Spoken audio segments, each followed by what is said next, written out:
Վաղարշապատի ՔՊԱ-ական քաղաքապետի Սկեսրայրին պատկանող գազալցակայանում շաբաթ օրը տեղի ունեցած սպանության գործով արդեն մեկ մեղադրյալ կա, թե ով է նա քննչական կոմիտեն չի մանրամասնում։ Ազատությանը միայն փոխանցեցին, որ մեկ հոգու նկատմամբ քրեական հետապնդում է հարուցվել սպանության եւ ապօրինի կերպով զենք կրելու հոդվածներով։ Իրավապահները չեն հայտնում նաեւ, թե արդյոք մեղադրյալին գտելու ձերբակալել են։ Քաղաքապետ Դիանա Գասպարյանն ու ամուսինը ՔՊԱ-ական ավագանու անդամ Արա Մայիս Միրզոյանը մինչև հիմա լուռ են։ Միրզոյանը զանգերի չի պատասխանում, քաղաքապետն էլ ընդամենը խոսնակի միջոցով փոխանցեց, երկրում չէր, տեղեկություններ չունի։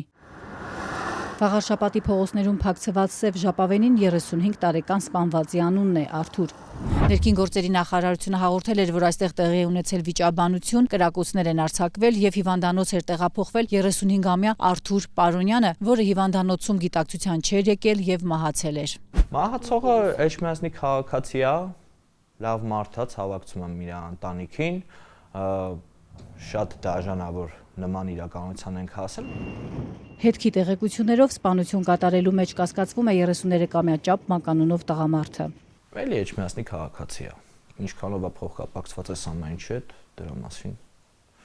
թող արդեն ես չէ որ պետք է ասեմ, էլի։ Հետքի աղբյուրների փոխանցմամբ սպանված Արթուր Պարոնյանը մի քանի ամիս առաջ վիճել է Դիանա Գասպարյանի ամուսնու, Վաղարշապատի ավագանու անդամ Արա Մայիս Միրզոյանի հետ, ինչն էլ նրա մոտ խորը հետքեր է թողել, թե ինչ թեմայի շուրջ են վիճել սպանվածն ու ՔՊԱ-ական ավագանու անդամ Արա Մայիս Միրզոյանը եւ ինչ կապ ունի արդյոք Ճապ Մականունով տղամարդը Կարեն Բադալյանը ՔՊԱ-ական քաղաքապետի ընտանիքի հետ, պարզ չէ, քննչականն էլ չի մանրամասնում, արդյոք մեղադրյալը հենց նա է, Կարեն Բադալյանը։ Երբ որ մենք ասում ենք սենց է վիճակը ու նույն բարքերն է հետ գալու, մարդկանց թվում էր, թե դա մեր քաղաքական շահի համար ենք ասում,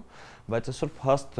երբ որ Էջմիածնում դուք էլ շրջում եք, տեսնում եք, նույն բանն է, նույն իրականությունն է ու իրականություն չի փոխվել։ Մինչ Էջմիածնի ավագանու ընդդիմադիր հայրենատեր խմբակցության անդամ Ջիվան Աբրահամյանը մտահոգված է կատարվածով, ՔՊԱ-ական քաղաքապետը հարցազրույց տալ չցանկացավ։ Մեր հարցին էլ Հայաստան վերադառնալուց հետո չի հետաքրքրվել ընտանիքի անդամներից տեղի ունեցածի մասին, խոսնակը կրկնեց, դեպքի մասին մանրամասներ չգիտի։